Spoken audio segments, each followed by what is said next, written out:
नमस्कार दोस्तों, SMD channel के अंदर आपका बहुत बहुत स्वागत है। दोस्तों, इस वीडियो के अंदर हम बात करेंगे बाटा इंडिया कंपनी के शेयर के बारे में। दोस्तों, जैसा कि आप अपनी स्क्रीन पर देख पा रहे हैं, जो हमारा फ्राइडे का सेशन था इस स्टॉक के अंदर, वो कुछ खास हमें देखने को नहीं मिला था। इसमें वॉल्यूम की काफ़ी हमें कमी देखने को मिली थी। वैसे भी दोस्तों, आमतौर पर जो है स्टॉक के अंदर वॉल्यूम बहुत ही कम हमें देखने को मिलता है।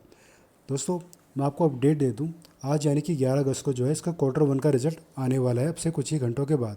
तो इसके रिजल्ट आने से पहले दोस्तों हम देखेंगे इसमें हमारे इंपॉर्टेंट डिमांड और सप्लाई जोन कौन से हैं, किस लेवल पर हम इसमें खरीदारी करके चल सकते हैं, शॉर्ट टर्म में कौन से लेवल होंगे जहाँ पर हम प्रॉफिट बुकिंग कर सकते हैं स्टॉक में, प्लस लॉन्ग टर्म के लिए अगर हम स्टॉक में खरीदारी करते हैं या बने रहते हैं तो हमारे क्या टारगेट्स निकल कर आ सकते हैं। इन सब के बारे में हम बात करेंगे, लेकिन उससे पहले दोस्तों एक नज़र इसके मार्केट कैप के ऊपर हम डालें तो 15,166 करोड़ का इसका मार्केट कैप है दोस्तों। फेस वैल्यू अभी भी इसकी 5 बनी हुई है। वहीं इसके प्रॉफिट के ऊपर नज़र डालें तो दोस्तों जब मार्च के क्वार्टर का रिजल्ट आया था वहाँ पर कंपनी को ऑलमोस्ट 40 करोड़ के आसपास का प्रॉफिट यहाँ पर आता हुआ हमें देखने को मिला था, जो कि इसके प्रीवियस क्वार्टर्स के रिजल्ट के मुकाबले दोस्तों प्रॉफिट हमें कम ही देखने को मिला था। अब देखते हैं दोस्तों, आज जब इसका रिजल्ट आएगा आपसे कुछ ही देर के बाद, तो प्रॉफिट यहाँ पर हमें बढ़ता हुआ देखने को मिलेगा या थोड़ा सा कम ही देखने को मिलेगा, ये देखने लायक होगा दोस्तों। वहीं अगर इसके प्रमोटर की हिस्सेदारी देखें तो 50% बनी हुई है। दूसरे नंबर पर हिस्सेदारी म्यूचुअल फंड्स की हमें यहाँ पर देखने को मिल रही है, ऑलमोस्ट 17% के आसपास।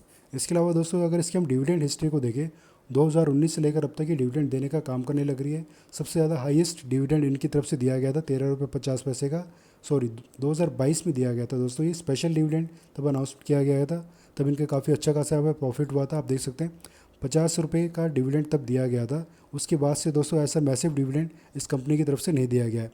और जो 2025 का डिविडेंड है दोस्तों, उसकी भी अनाउंसमेंट आप देख सकते हैं अगस्त में हुई थी। अभी 9 रुपये का फाइनल डिविडेंड दिया गया था कंपनी की तरफ से।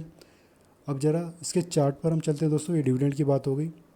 जैसा कि मैंने बताया दोस्तों, इसमें वॉल्यूम बहुत ही कम हमें देखने को मिलता है। बायर्स और सेलर्स की थोड़ी सी मतलब कमी ही इसके अंदर हमें देखने को मिलती है, इसलिए ये बहुत ही धीरे धीरे मूव करता है। अब जैसा कि आप देख रहे हैं दोस्तों, ये 200 दिन का जो मूविंग एवरेज है, इसके पास से लगातार रेजिस्टेंस लेने का काम कर रहा है और नीचे की तरफ ही चलने लग रहा है, यानी कि बेरिश ट्रेंड इसके अंदर बना हुआ हमें देखने को मिल रहा है। अगर दोस्तों आज भी इसका रिजल्ट हमें अच्छा देखने को नहीं मिला या फिर ऐसे ही मायूस करने वाला रिजल्ट आया, तो हमारा पहला सपोर्ट है दोस्तों 1058 के पास, और दूसरा सपोर्ट कहाँ पर है, वो थोड़ा सा दूर है, वो है 865। तो 865 तक तो जाना थोड़ा सा मुश्किल लग रहा है। यहाँ तक जाने के लिए दोस्तों कोई नेगेटिव न्यूज़ हमें चाहिए होगी। बेकार रिजल्ट के दम पर जो है इतना नीचे तक ये जाना थोड़ा सा मुश्किल लगता है। लेकिन दोस्तों अगर रिजल्ट हमें अच्छा देखने को नहीं मिल रहा है तो 1058 के आसपास जब ये सपोर्ट के पास आएगा अपने, तब यहाँ पर हम बाइंग साइड में पोजीशन बनाने के बारे में सोच सकते हैं। वो थोड़ा सा व्यू हमें लंबा लेकर चलना पड़ेगा, 1 साल प्लस तक का भी दोस्तों टाइम लग सकता है। लेकिन इसका जो टारगेट है दोस्तों, वो 2000 तक का आप कंसीडर करके चल सकते हैं। या तो आप 2000 के टारगेट के लिए बने रह सकते हैं, या फिर आप 1500 तक के भी टारगेट के लिए इसमें अपनी पोजीशन को बनाकर चल सकते हैं। हालांकि दोस्तों 2000 का टारगेट जो है ये थोड़ा सा परफेक्ट टारगेट निकल कर आ रहा है इसके लिए, लेकिन इसमें टाइम हमें थोड़ा सा ज़्यादा लग सकता है, क्योंकि दोस्तों जैसे कि मैंने आपको बताया, इसके अंदर बायर्स और सेलर्स की थोड़ी सी कमी ही हमें देखने को मिलती है। मतलब ज़्यादा ये ट्रेंडिंग में नहीं रहता है स्टॉक, इसमें बहुत ही धीरे धीरे मूवमेंट होती है, चाहे अप साइड में हो या डाउन साइड में हो। इसके अलावा दोस्तों डिमांड जोन के अलावा इसका जो सेलिंग जोन कौन सा है, पहले तो हमें पता चल गया रेजिस्टेंस हमें 200 दिन का मूवी एवरेज दे रहा है। इसके अलावा दोस्तों जो सबसे बड़ा रेजिस्टेंस है इसका, वो है 1629 का। और इसके बाद जो दोस्तों यहाँ पे जो है 1397, 1400 का जो लेवल है दोस्तों यहाँ पर है, वो ड्रॉ करना मैं भूल गया था। 1400 का एक रेजिस्टेंस है दोस्तों, 1400 से लेकर 1629, ये रेंज हमारी सेलिंग जोन की यानी कि प्रॉफिट बुकिंग की। इस रेंज के पास जब भी स्टॉक जाएगा यहाँ से हमें डेफिनेटली एक बार के लिए सेलिंग देखने को मिलेगी, प्रॉफिट बुकिंग यहाँ से आएगी ही आएगी। और दोस्तों जैसे ही जिस दिन ये 1629 का ब्रेकआउट हमें करके दे देगा, तब ये आप मान के चलेगा कि जल्दी ही हमें 2000 का टारगेट निकाल कर दे सकता है। तो इन लेवल्स को जरूर दोस्तों आप अपने चार्ट पर इंप्लीमेंट करके रखिएगा अगर आप इस स्टॉक में ट्रेडिंग करना पसंद करते हैं। तो ये जो लेवल्स है दोस्तों, स्पेशली हमारा जो पहला सपोर्ट है, जो पहला रेजिस्टेंस है, ये दोनों ही हमारे बहुत ही ज़्यादा इंपॉर्टेंट लेवल है।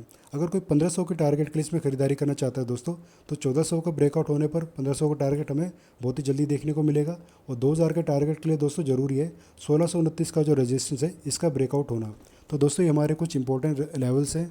और डिमांड जोन के लिए मैंने आपको बता दिया, लेकिन जो हमारा दूसरा सपोर्ट है यहाँ तक जाना थोड़ा सा मुश्किल ही फिलहाल के लिए लग रहा है। लेकिन पहले सपोर्ट का हम जरूर दोस्तों ध्यान में रखेंगे। इस लेवल के पास आप जरूर इसमें खरीदारी करने के बारे में सोच सकते हैं, थोड़ा सा अगर आपका लॉन्ग टर्म का व्यू है तो। और डिविडेंड भी दोस्तों कंपनी की तरफ से एक ठीक ठाक सा दिया ही जाता रहता है हर साल, तो डिविडेंड के मामले में भी कंपनी अच्छी है। और स्टॉक में अगर आपने दोस्तों करंट लेवल पर खरीदारी कर रखी है यानी 1182 के आसपास, तो ऐसे में दोस्तों अगर रिजल्ट इसका अच्छा निकल कर आ गया, स्टॉक में थोड़ी हमें तेज़ी देखने को मिलती है 10-20 पॉइंट की, तो उसी तेज़ी में आप अपनी प्रॉफिट बुकिंग करके स्टॉक से एग्जिट कर सकते हैं। या फिर अपना टारगेट अगर आपको कोई सेट करना है तो 1230 का एक टारगेट रहेगा दोस्तों। 1230 तक के टारगेट के लिए आप बने रह सकते हैं, और इस टारगेट के ऊपर भी अगर आपको जाना है तो कम एटलीस्ट अपने स्टॉप लॉस को आप जरूर ध्यान में रखिएगा दोस्तों, उसको लगा कर रखिएगा और धीरे धीरे उसको बढ़ाते चलिएगा जैसे जैसे आप अपने टारगेट्स को बढ़ाएंगे।